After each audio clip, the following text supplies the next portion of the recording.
talk about ways to reduce stress. And oftentimes, stress can be that underlying, just white elephant in the room. And we're trying to make all of these changes, but we've never actually dealt with this junk, this unfinished laundry. And not that it's ever going to go away or ever completely clear up. But if we don't find ways to manage stress or at least try to figure out how to navigate around it, maybe look at it from a different angle, it's going to be very difficult for us to move forward, making other changes in our life. And this is honestly a work in progress for all of us, myself included.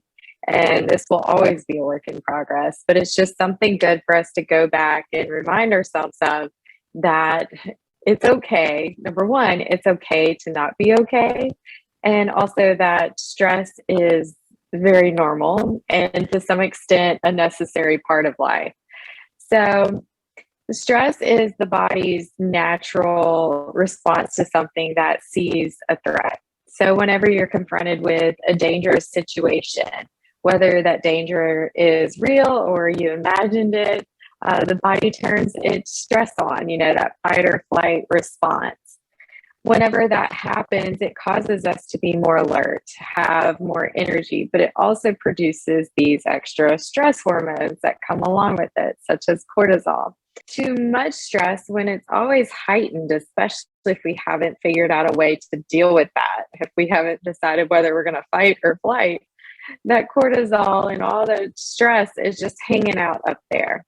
And so it's causing our bodies to work overtime. Always think of it as like you worked your 10-hour shift and then you're about to clock out and your boss says, "Oh, wait, can you stick around for 4 more hours?" And you're like, "Oh gosh, I've got to work overtime." Like all of a sudden your body has to stay in overdrive longer than it wants to be, longer than it had planned for.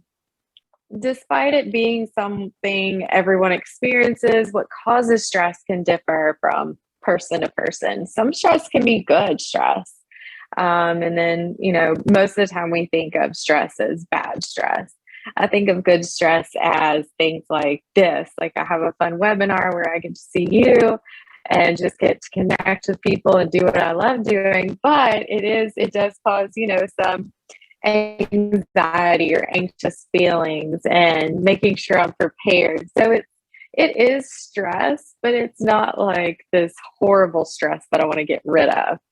So, meeting deadlines and stuff, yes, it can be stressful, but if we figure out a way to enjoy that ride, it can make it a little bit better, a little less bad stress. It can be different for each person. For instance, one person may become angry and overwhelmed with like a traffic jam. Some people have road rage really bad. My husband does. And for me, it doesn't bother me at all. I'm just like, la di da di da. A fight with a friend might cause me to be far more stressed out. Some sort of conflict. I can't stand conflict. That would cause way more stress than traffic for hours and hours and hours. So there's so many different types of stress. And some of the ones that I think of are financial stress. That's a huge one, especially starting my own business. Boy, in the middle of the pandemic, what was I thinking, right? But regardless, we all have financial stress. Even people who are millionaires, they're trying to figure out what to do with their money and how to protect it. And us, we're like, how are we going to pay the next thing? Trying to prioritize our finances and decide if it's essential, not essential, or if it's one of those things that's going to bring me a lot of joy, then I'll move it up to essential. Work stress, personal relationships, whether, it's that friend you're having a conflict with, or a spouse, parenting stress. I got into it big time with my daughter this morning. Yeah, she took a really long time to get dressed, and that was very stressful. It did not start out our day on the right foot. I had already gotten up, did some work. I did yoga. took a shower, and she still was not out of bed. I was like, oh my gosh. So figuring out this whole parenting thing, that can be a little bit stressful. And then daily life, it's interesting how even, we're just trying to make our to-do list. Like we got to run errands. I've got to go here. I've got to go there. Maybe I have an appointment. Well, all of a sudden you get a phone call from, I don't know, mom saying, hey, can you help me out with this? And there you go. Your day just kind of took a little turn. And so that can kind of be stressful whenever things like that happen, where, you just kind of have to divert, take a little detour, and figure out how to go with the flow in those situations. And then another one I think about that can cause stress is different personality types. So introverts, extroverts, type A's, perfectionists, in different situations or in each other's environment, I just think about all the stress it can cause. So a lot of dietitians are type A, very, very type A, very, very structured. I was the opposite in school. And so it was very stressful for me trying to match that, not just standard, but that way of thinking, because I didn't think that way. And then I also think about someone who is type A, who has their day completely, blocked out and structured. And then something happens, a traffic jam, they get called into somewhere. And it's hard probably to just kind of go with the flow and figure out, okay, it's okay that I didn't get all my stuff done, but I'm going to just go with it. So anyway, we all have stress, and there's a reason why the word stressed spelled backwards is desserts. I just love that little saying. So desserts spelled backwards is stressed. And one of the reasons why I love that is because carbohydrates are our first source for energy, number one, but they're our only source for serotonin, which is that happy hormone. Chunk of meat does not give you serotonin. An avocado does not give you serotonin, but I guarantee a cookie will help release some serotonin. So it's those carbohydrates. We need them for energy. We also need them for happiness.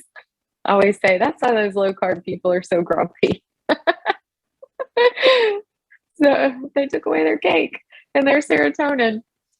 But we have to figure out how to manage stress and how to, produce those happy hormones without always having to rely on cookies. And then whenever we do get cookies, it's just for the joy or the pleasure of it, not out of necessity because I'm going crazy, or habit. So obviously I can't help anyone change the things that are causing stress, but I am here to listen and provide encouragement. We all need that person that, we can talk to about certain things, maybe not all things. But like I said, certain things that cause us stress, if we leave it unfixed, it's that white elephant in the room. It keeps getting in the way. It's going to throw us off track. And life is never going to be 100% rainbows and unicorns like it is for my 8-year-old daughter right now. For us, we've gotten past that phase in life and we see it differently now. But there are some fun things we can do. Maybe use a childlike mind, be open-minded, do something that might seem weird. And I know you and some of the others, and of course myself included, we do a lot of these techniques to try to cope with stress. And they're not usually the norm. But if they can help, us get through certain situations when we feel some stress arise, and it's going to affect my next choice. Like, so if I'm sitting at my desk and I'm getting really stressed out, like all of a sudden making a to-do list, I'm like, oh my gosh, I have so much to do.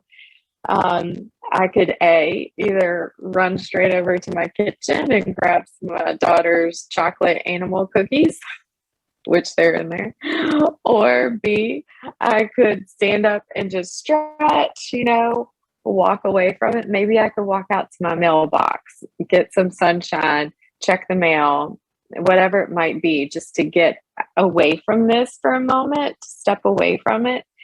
The one that always helps me out is standing up and stretching, just stepping away from it for a minute, and walking away from it. Otherwise, I'm going to the cookies.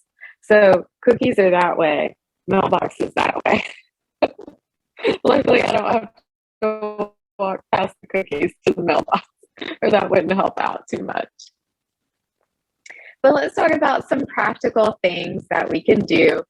Number one is breathing, which sounds so ridiculous, like we have to breathe every day, a couple of times every minute, just for life, to provide oxygen for blood flow into our brains.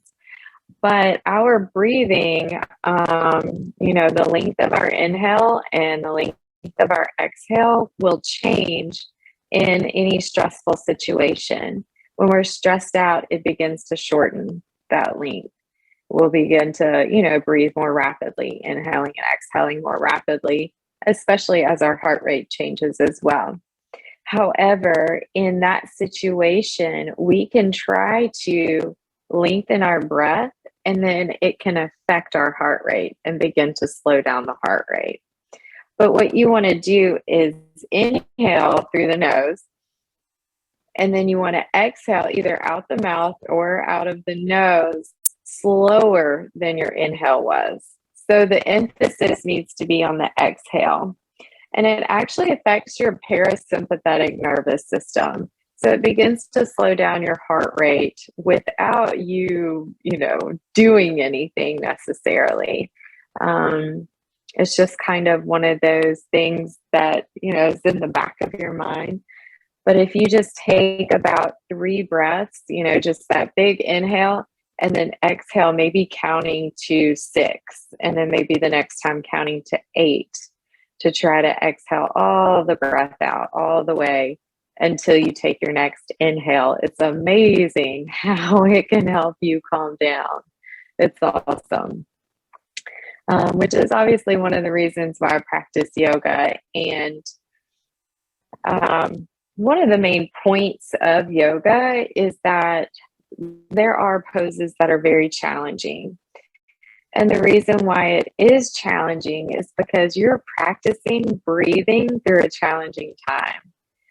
So that's practice for real life situations. So you can learn something while you're on your mat and take it and use it off your mat in life. So you're holding a challenging pose. Obviously, your heart rate is increasing. You might be thinking in your head, this lady's crazy. Get me out of this pose. I'm miserable. But if you come back to your breath, inhale, and then exhale really, really, really slowly, you can help to calm your body down. So for that whole hour, you're practicing breathing through a challenging, possibly stressful situation, and you've gotten through it just fine. So it's really cool the way we can begin to train our minds and our bodies for that. So another one is aromatherapy. Sometimes when I teach live yoga classes, I will make what I call Shavasana towels. They are lavender and eucalyptus. I just put some essential oils on there and soak them in cold water and then put them in the refrigerator. And so at the end of a class, when everybody's hot and sweaty laying in Shavasana, I'll lay a towel over their forehead. I'm just craving it right now while I'm talking about it. But it's lavender and eucalyptus. And so it's touching, your temple, your nerves right here, and just the smell of it, everything. It's just so, it's like the icing on the cake at the end of a class.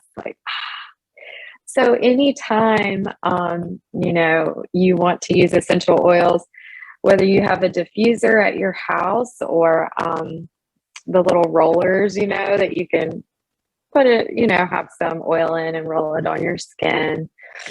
or just having the bottle, opening it up and smelling it. So lavender, eucalyptus, bergamot, orange is another good one. Orange is a good one for a wake up. Um, but aromatherapy is obviously very good, and it's been used, for thousands and thousands of years, using aromatherapy for massages and cleansing. So I highly recommend playing around with oils.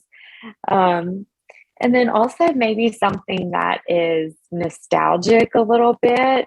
So if there is, think of like, I don't know, um, I don't know how to explain it, but like a place or a smell that was from like your childhood or like a fun time. So for me, this is probably super gross and weird, but when I go down to the harbor, like, Long Beach Harbor or Pass Christian Harbor, the smell is so nostalgic. It makes me happy. Some people are like, "Ew, it smells fishy," or, you can smell the salt in the air. It is such a happy place for me. So it was often my escape sometimes when I was stressed out. I just wanted to get away. I would drive down to the harbor and just get out and, enjoy the environment and the aroma. It was just nostalgic for me. Um, all right. So a walk, definitely going for a walk. That's possibly the best thing versus a gym versus a class or anything. A walk with either your headphones or just the sound of nature. But I mean, walking with a friend could be great too, because you're talking and sometimes time flies by. So you're not paying attention to how long you've been out there. But maybe it's on a treadmill, but outdoors would be preferable. Such a great way to, reduce stress if it's, conducive for you. And then some people will like clench their jaw whenever they're stressed, and get TMJ. Some people clench it or grind their teeth at night. And it often happens whenever they're having a lot of underlying stress that they're not dealing with. The dentist will be like, "Hey, are you stressed out? I gotta tell you've been grinding your teeth at night." Um, One great thing that people can do during the day is to crunch on healthier foods. So I think of carrots and like raw almonds or maybe celery, something crunchy for those people who need to, constantly have their jaw moving, or people who like to clench, don't like to, but they end up clenching their jaw whenever they're stressed out. Crunching on something can be helpful for that. Um, and then, listening to music. So it can be either be, listening to calming yoga music or like the music they would play if you go get a massage, or it could be turning on Paula Abdul or something from your childhood, something that brings back a good memory, joy, that song that you hear on the radio and you're like, "Oh my gosh, I love this song. I haven't heard it in forever." Make a playlist and have those songs. I have a playlist, and I had heard it from a motivational speaker a few years back. She said to make a playlist, and this is your playlist whenever you need to get motivated. You need to just get that energy, that pep in your step, and call it Badass. And so I have a playlist labeled Badass, and it's got Beyonce on there. Um, I don't even know what all I have on there. But I know I have Beyonce, Paula Abdul, Mariah Carey, all of those, of course. Just all upbeat songs that I put it on. I know all the words. It just brings me to a happy place. And so, I mean, regardless if it helps you get on your to-do list or not, it makes you feel better. So, highly recommend making a badass playlist. It works well. And then, okay, another one, and this is a big challenge here, is to join the 5 a.m. club. There's actually a book, I think, called The 5 a.m. Club. And so I kind of stole their term there. But waking up early in the morning. It doesn't have to be 5 a.m., but before the sun comes up. And this is what monks do. So they get up early in the morning. The very first thing that they do, and this is wild, but they reflect on death and life first thing in the morning. And when I first heard that, I was like, oh, that's pretty morbid. That's weird. But they are reflecting on how blessed they are to have a new day, to have their feet hit the floor and get up in the morning. And they, pray for those who've already gone, close people that they've lost. And they, just say thank you for being able to get up in the morning. Like, oh my gosh, how cool is that? And I just think that's the coolest way to wake up in the morning.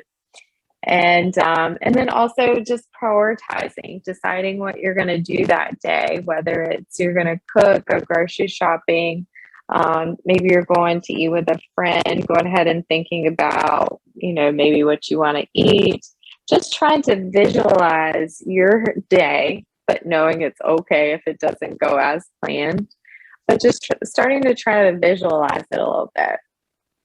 And then, of course, after that, I'm planning out everyone's life right now. But we're going to reflect and then prioritize and then do some movement, whether it's sitting down in your chair with some coffee and just stretching, reaching, twisting, whatever it is, reaching for your toes, just any sort of movement.